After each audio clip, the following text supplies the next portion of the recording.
Assalamualaikum warahmatullahi wabarakatuh. Bismillahirrahmanirrahim. Alhamdulillahirrahmanirrahim. Alhamdulillahirrahmanirrahim. Azimul jalil.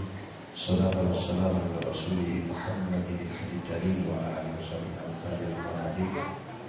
Amma ba'du, para jamaah rahmatullah, pengurus takmir Masjid Panglima Sudirman yang belum ada Masjid Soeharto. Panglima Sudirman sudah ada, Masjid Ahmad yang ada di Kodim. Nanti mungkin kalau mau bikin masjid itu Masjid Panglima Besar Soeharto. Apapun beliau adalah pernah jadi presiden kita.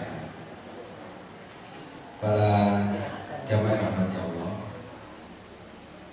kenapa kita ini disuruh, diperintah dan diwasiatkan oleh Allah untuk patuh hormat kepada orang tua? Sebab orang tua kita ini yang melahirkan kita, khususnya ibu yang hamil, menyusui, melahirkan, yang menjadi penyebab lahirnya kita.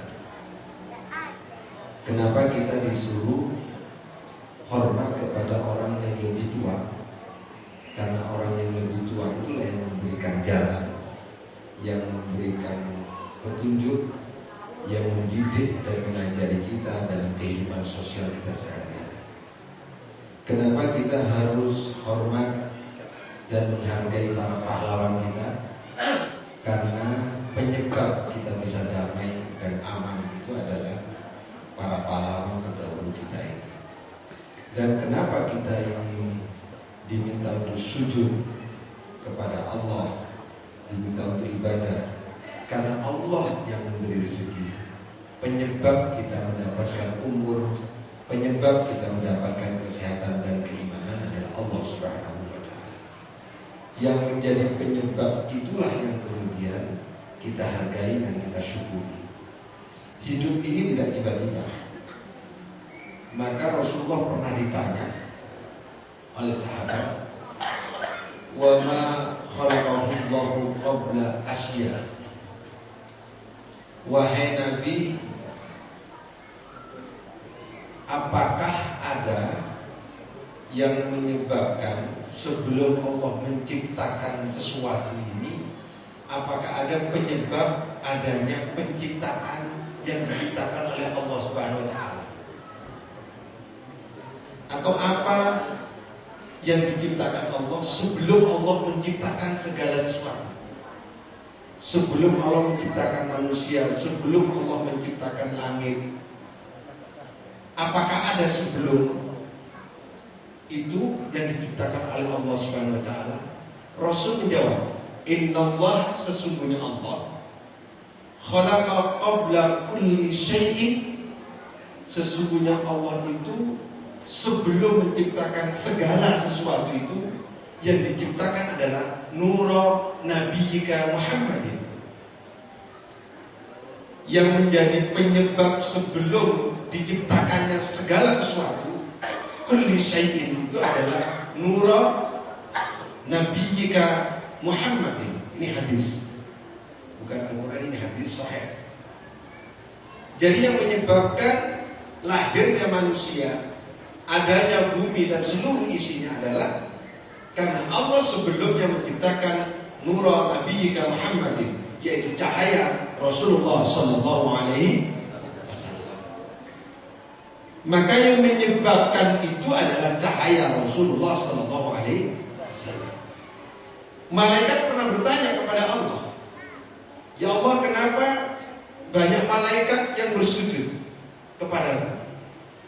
Dan di belakangku ini juga banyak malaikat yang bersujud kepadaku. Apa yang menyebabkan mereka bersujud kepadaku?" Allah menjawab, "Karena di punggungmu aku titipkan cahayanya Nur Muhammad." Ini jawaban Allah Subhanahu wa Ta'ala.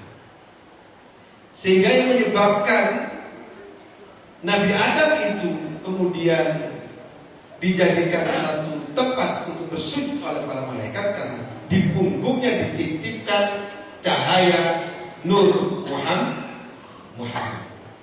Para jemaah yang Allah, maka Nabi Adam dinyatakan oleh Allah, "Aku titipkan cahaya Nur Muhammad itu kepadamu, dan engkau teruskan nanti melalui rahimnya perempuan yang suci. Terus ini kemudian cahaya ini sampai kepada Aba dari Nabi Muhammad SAW, Abdullah, dan ibu dari Aminah. Lahirlah secara wujud manusia Bashar, yaitu Nabi besar Muhammad SAW. Sehingga kehidupan dunia ini penyebabnya adalah karena Allah menciptakan Nur Muhammad. Maka silakan nanti dibuka di surat Al-Ahzab ayat 6.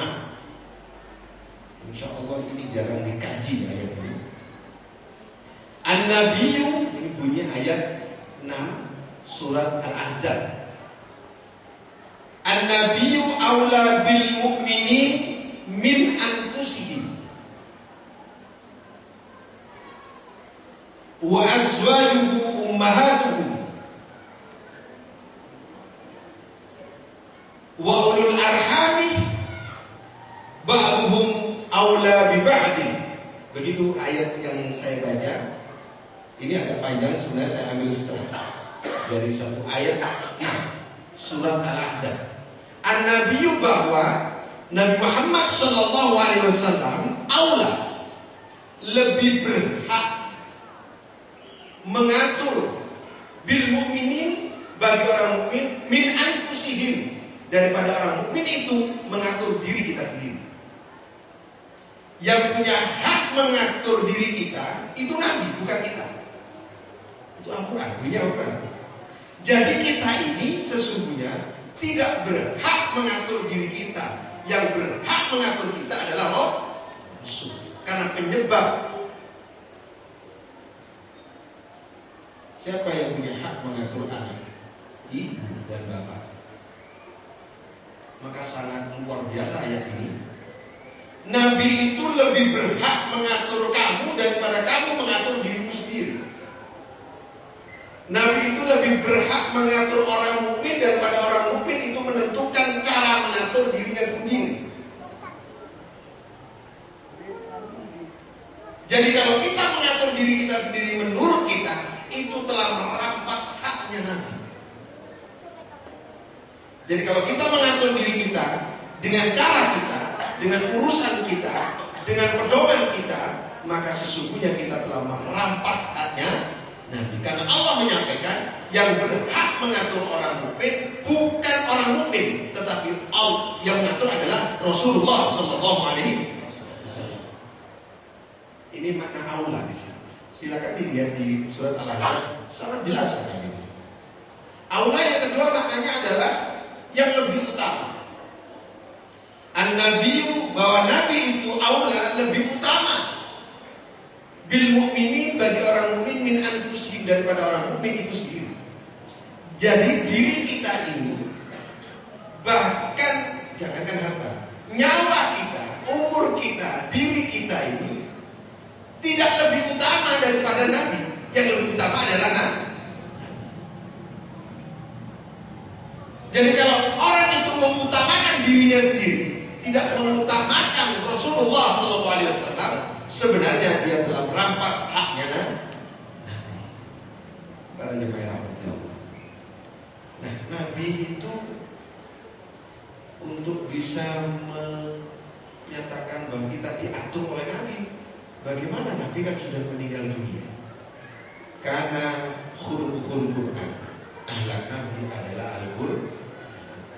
Jadi kalau kita mengatur diri kita tidak dengan cara Al-Quran, sesungguhnya kita telah merampas haknya Nabi. Ekstrimnya begini para jemaah, ekstrimnya begini. Kita ini tidak boleh mengatur diri kita menurut cara kita. Harus menggunakan caranya Nabi. Sebab kita lahir itu disebabkan cahaya Nabi. Kita tidak boleh lawan sama orang tua. Sebab kita lahir ini karena dari rahimnya orang tua. Begitu.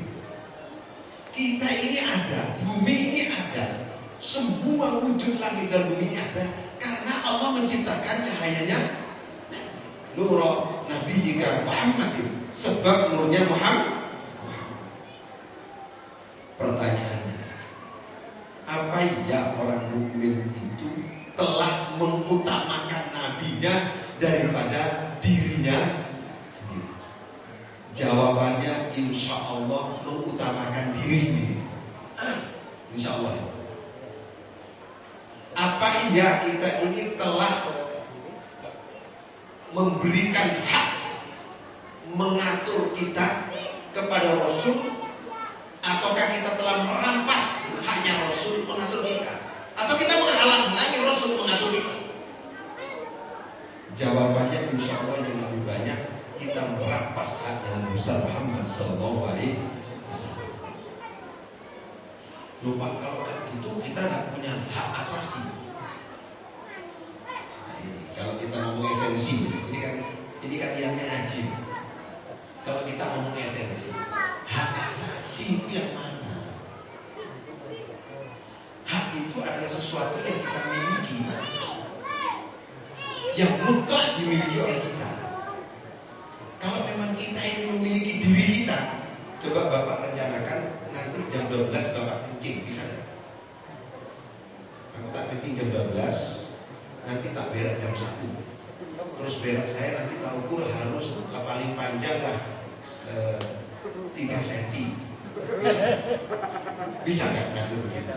Kencing saya jangan sampai setengah liter, 1/4 liter saja, bisa nggak? Kalau memang itu haknya Bapak, Ibu, harusnya kita bisa mengatur keluar masuknya kapan dan seterusnya. Termasuk aku tak tidur, nggak bisa kalau nggak ngantuk. Aku nggak bangun kalau nggak bangun nggak bisa kalau nggak dibangunkan. Kalau memang itu haknya, kenapa kita tidak bisa mengurus diri kita sendiri dan mengatur kita sendiri? Itu bukti bahwa kita sebenarnya tidak punya hak asas itu kan asas, hak dasar.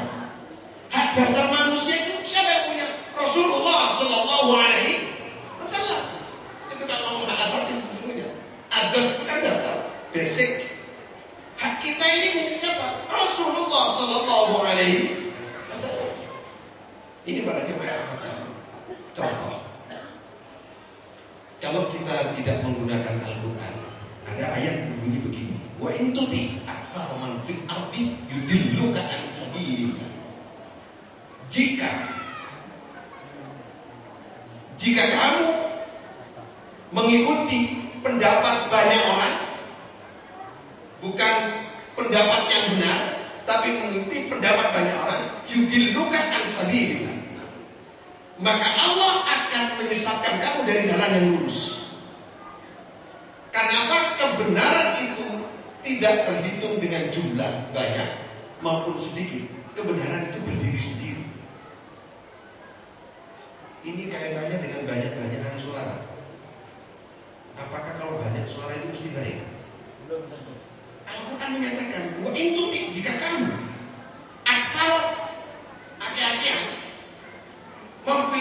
mengikuti banyak orang, pendapat banyak orang yang kau ikuti, bukan pendapatnya Al-Quran, bukan pendapat Rasulullah SAW, bukan pendapat Islam, yudilluka an sabilillah, kau akan pasti tersesat dari jalan yang lurus. Tidak akan pernah ketemu dengan jalan yang lurus. Ini para jemaah yang berdoa. Kalau kau tinggalkan Rasul, haknya tidak kau berikan, kau ambil, kau rampas, Rasul tidak punya hak kemudian mengatur dirimu. Yang mengatur dirimu adalah dirimu sendiri, kita sendiri. Maka sesungguhnya yudilluka an sabilillah, kita keluar dari tracknya, kita keluar dari jalan kehidupan yang ditentukan oleh Allah Subhanahu wa Ta'ala.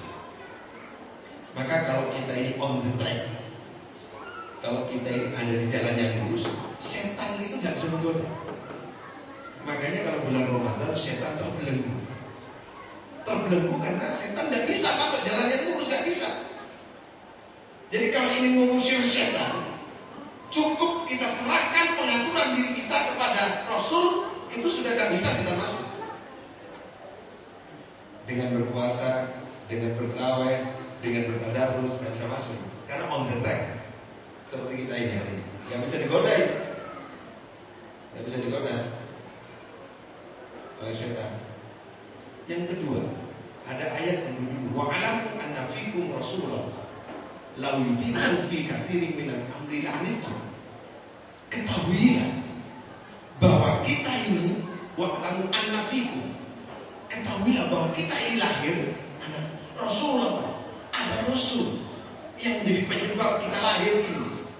Lau yuti'ukum, jika kau memaksa Rasul mengikuti cara kamu, fi katsirin minal amri, untuk mengurus banyak urusan, la'anittum, maka kau akan terbebani urusan-urusan yang sangat berat. Jika kau memaksa Rasul mengikuti kamu, bukan kamu mengikuti Rasul. Jika kita memaksa Rasul untuk mengikuti kita, tidak kita yang mengikuti Rasul, la'anittum, akan banyak sesuatu yang terasa berat dalam hidup ini. Makanya banyak orang miskin tidak kuat dengan kemiskinannya. Banyak orang kaya justru termus karena kekayaannya. Banyak orang jadi pejabat justru karena jabatannya dia menjadi sengsara. Banyak orang itu tampan karena ketampanannya dia menjadi serakah. Dan banyak hal. Nah ini tuh justru memberatkan. Dulu miskin kepingin kaya, setelah kaya menjadi susah. Kenapa? Karena tidak mengikuti cara Rasulullah SAW. Walakin Allah, akan tetapi jika kita mengikuti aturan-aturan Rasulullah SAW dan menempatkan Rasul sebagai aula itu keutamaan yang lebih utama, yang lebih berhak, habbaba ilaikumul iman. Ini ciri-ciri yang pertama. Kita akan diberi hati yang cinta kepada keimanan. Kalau kita tiba-tiba cinta kepada keimanan, itu ciri-ciri orang yang mengikuti Rasulullah SAW. Yang kedua, wazayyanahu fi qulubikum, akan diberi indah, terasa indah hidup ini, dan diukur dari rasa yang ada dalam hati.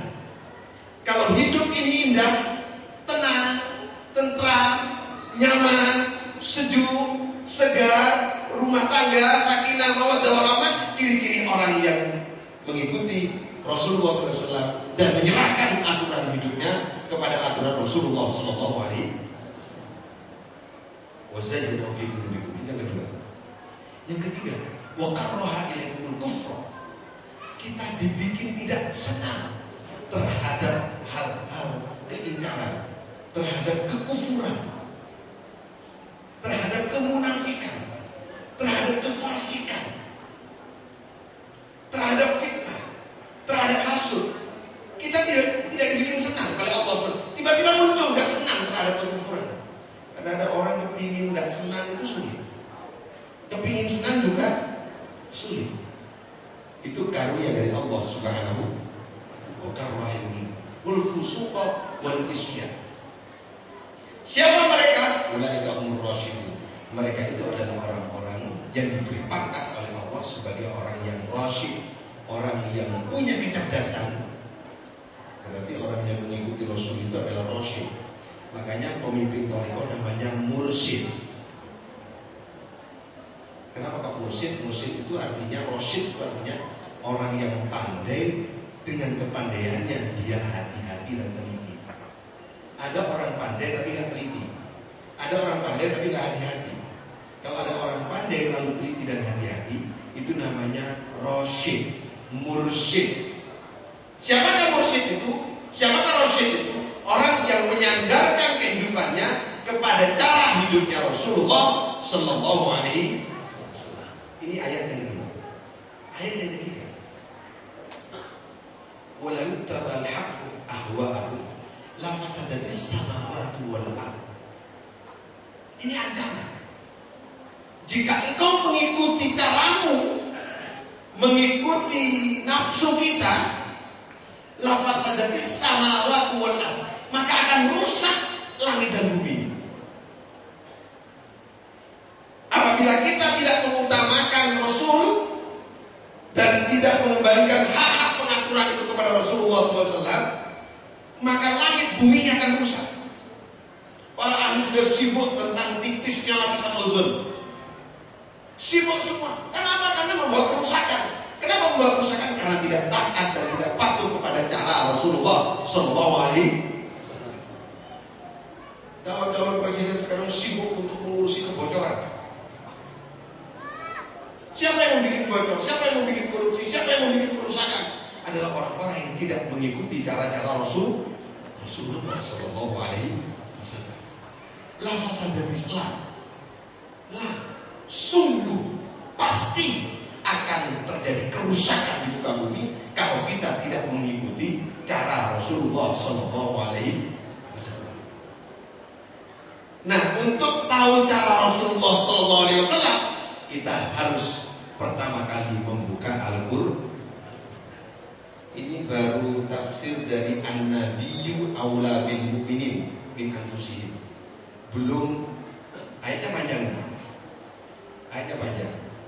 Ini baru tak sampai seperempat ayat. Seperti itu para jamaah yang dirahmati Allah. Nah, sekarang saya mau tanya pada saya sendiri dan tanya sama jamaah. Kira-kira pulau kalian jenengan ini agak-agak ini ikuti karpe pulau kalian jenengan atau karpe kanjeng Nabi? Karpe dewe. Ayo. Niki jujur loh. Pulau kalian jenengan ini, pulau kalian jenengan ini. Urip ini akeh ngikuti karpe dewe, nopo karpe kanjeng Nabi? Karpe dewe. Insyaallah pulau kon keliling terbudi-budi. Kata jamaah ditakoni karpe dhewe Pak. Wabe jujur iku. Ayo wis mulai urusan rumah tangga. Ngatur anak. Nggih carane Nabi napa carane dhewe? Ngatur bojo. Wong bojo kadang-kadang dikandani carane Nabi bantah. Halah kok dikit-dikit Quran be hadis. Nggih, kita ngoten. Ini kita jawab gitu. Jadi kita ini sesungguhnya apa? Kaitannya dengan pengajian yang kemarin. Saya ngaji kemarin itu jamaah kemarin nanti. Lau anna ahlal qura, insyaallah ayat ini terkenal. Lau anna ahlal qura amanu wattaqaw. Lau maknanya seandainya penduduk suatu negara, penduduk suatu negeri, penduduk satu kampung, penduduk satu kelompok, penduduk satu RW, RT, penduduk itu seandainya kira-kira ujung apa betul? Wong andai. Seandainya berarti kan tidak terbukti, Pak. Seandainya ada suatu negara, suatu kampung berisi aman wa taqau, seandainya tidak ada yang sampai sekarang, la fatahna alaihim barakatin minas samai wal ardh, maka Allah akan membuka langit, pintu langit akan dibuka, bumi akan dibuka, diberi berkah oleh Allah Subhanahu wa taala. Tapi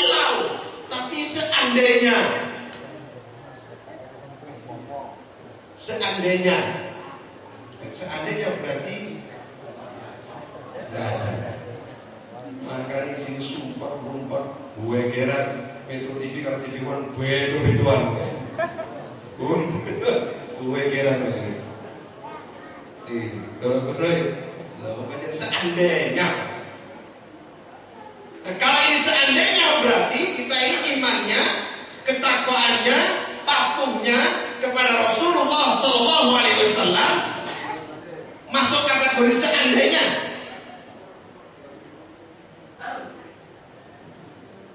Nah, oleh karena itu para jamaah rahmati Allah, maka karena ini bersifat peringatan, kalau kita ingin ikut serta menyelamatkan negara, kalau kita ingin ikut serta menyelamatkan daerah, tidak mesti harus jadi DPR, tidak mesti harus jadi bupati, tidak mesti harus jadi apa-apa. Yang penting salah satu investasi kita adalah menjadi kelompok aman wa taqwa. Mudah-mudahan jamaah kebalenan, kelompok pengajian ini masuk kategori aman wa taqwa. Ciri-cirinya mengikuti hak-haknya Rasulullah Sallallahu Alaihi Wasallam. Kalau ngaji ngeten tahu ditegur, cita boten. Leka dituturun itu nggak ngerti Pak kalau boleh dengar. Mulai mulai dewi kayak hak itu Nabi, dewi hak dewi kalau boleh. ngono kepengin mlebu surga. Dumuni kok kepengin mlebu surga kabeh. Padahal caranya Nabi kita abaikan. Kono aja-aja wis carane makan ngono. Carane mam. Kanjeng Nabi itu gandeng ngene. Pak kula niku mau lewat nasi padang. Wah, bener cara Nabi. Langsung bablas. Sing iki carane Nabi iki nikahi kok. Nikah 1, 2, 3 itu caranya Nabi. Nikahi kok. Mame, laki betul-betul. Lek nikahi iki. Oh, kok nikahi gembar-gembar betul-betul.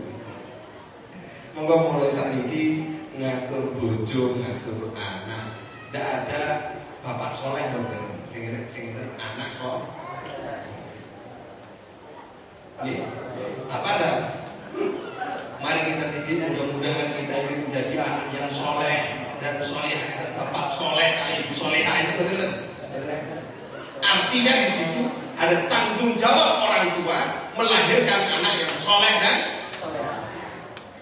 mengajar itu tidak wajib, tapi belajar itu yang wajib. Karena belajar itu tuntunan Rasulullah SAW. Kalau ada orang senang mengaji, senang belajar, sesungguhnya dia sudah mengikuti cara Rasul. Karena Rasul senangnya belajar. Kalau belajar hukumnya wajib, mengajar hukumnya sunnah. Sunnah Pak mengajar itu nggak wajib. Yang wajib belajar. Nah kalau wajibnya belajar, kan harus ada gurunya. Malayati wajib bila bihi fawa. Karena sesuatu yang wajib harus diwujudkan, maka mengajar akhirnya wajib. Sholat wajib, nutup aurat wajib, karena sholatnya wajib. Lah kalau menutup aurat wajib, kalau nggak ada celana pakai sarung, akhirnya sarungnya menjadi karena nggak ada. Kalau nggak ada sarung, celana menjadi pokoknya nutup. Kalau sholat ke satu tempat, kalau yang dari kelompok dilihat di sini juga, paling Muhammadiyah itu, oleh gaya kelompok. Dikira oleh kelompok Muhammadiyah ada salah satu saya umat. Padahal wajibnya nutup. Makanya alhamdulillah saat ini bukti gitu. Ini orang 23 rakaat. Muhammadiyah 23 rakaat tuh. Pak Hamzah itu Muhammadiyah. Enter LDI derek jam 23 rakaat. Terus LDI buatan guru lek jamaah kali yang itu derek Ustaz Farudin. Alhamdulillah saat ini pun dados setunggal. Kapan wayai wolu, kapan wayai 20 mau guru kabeh. Sing imami ki Tuhan. Kok 23 Pak Hamzah derek 23. Kok sing imami Muhammadiyah ya bel mau dua sing imami Muhammadiyah kok sakikir padha kok usul kok ini soalnya akan tuntunan sedaya nggih para jamaah rahmat Allah mugi-mugi ada manfaatnya mugi-mugi kula panjenengan saged nderekaken bisa mengikuti apa yang menjadi tuntunan Rasulullah SAW. Kesimpulannya, kalamullah yang tekstual itu Al-Quran, kalamullah yang visual adalah Rasulullah SAW. Kalau ingin mengikuti Rasul, kita melihatnya pada Al-Quran. Kalau tidak ada pada Al-Quran, baru kita mencari di hadis. Kalau tidak ada dalam Al-Quran dan hadis, baru kita mencari pada ijma' dan qiyas. Pendapat ulama. Dahulukan Al-Quran, baru sunnah, baru ijma', baru kemudian qiyas. Mudah-mudahan kita dengan berkah bulan Ramadan senang membaca Al-Quran, senang mendalami Al-Quran. Salah satu bentuk ikhtiar kita, semoga itu bukti bahwa kita ingin mencontoh, ingin mengikuti, ingin selalu berharap agar tuntunan itu langsung dari Rasulullah SAW. Assalamualaikum warahmatullahi wabarakatuh.